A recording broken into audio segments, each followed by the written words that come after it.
I'm Kristin. And I'm Erin. And we're the ManicMommies, and our website is ManicMommies.com. And our podcast is called ManicMommies, and you can find it on iTunes. Well, I would say for our audience, which is mostly moms who work outside the home, I would say a big thing for them is daycare and childcare, finding good childcare, and breastfeeding at work. Pumping and storing milk and doing all of that in private.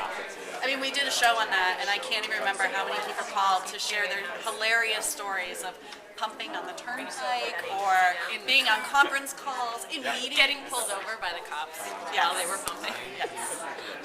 And there's a lot, I mean, if you've ever tried to do it in a workplace, which I have to actually point to Kristin, because I was like, no way am I doing that in my work full of men. But I know a lot of people who did, and it's impossible. It really is. And if you're somebody who's going back to work after maternity leave and you're leaving your baby with a daycare provider, there's that, and then you have to go to work and find time to pump and carry it home, and it's a lot for someone to go through, and then still look good and be good at work all day. So what is your giant bit of advice for those moms? You can't do it all.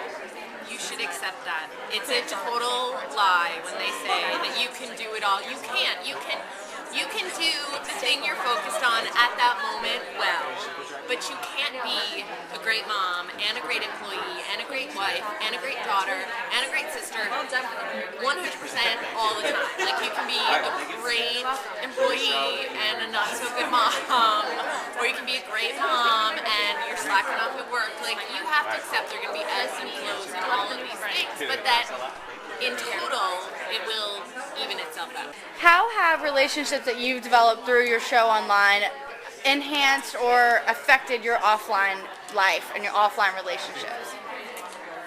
Well, I mean, I know for me that a lot of the new relationships that I've gained through ManicMommies, moms across the country, have in many ways helped me with some of the angst.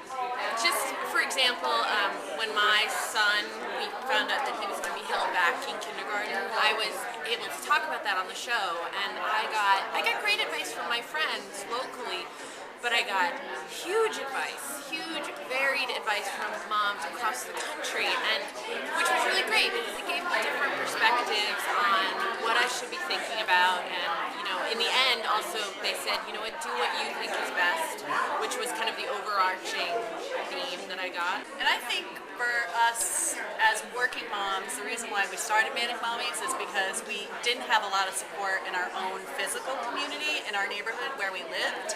There were a lot of moms who were home all week, and so on the weekend we had each other, and that was it. And we thought, we did, and we thought, well, if we are lacking a support system, then other working moms are probably lacking that too. So that's why we started it, and we found that that is the case. And I think most of the people who listen to our podcast or who visit our website do so because of that. As a mom, which baby or children's products do you consider essential? And are there other products that your viewers or listeners think are must-haves?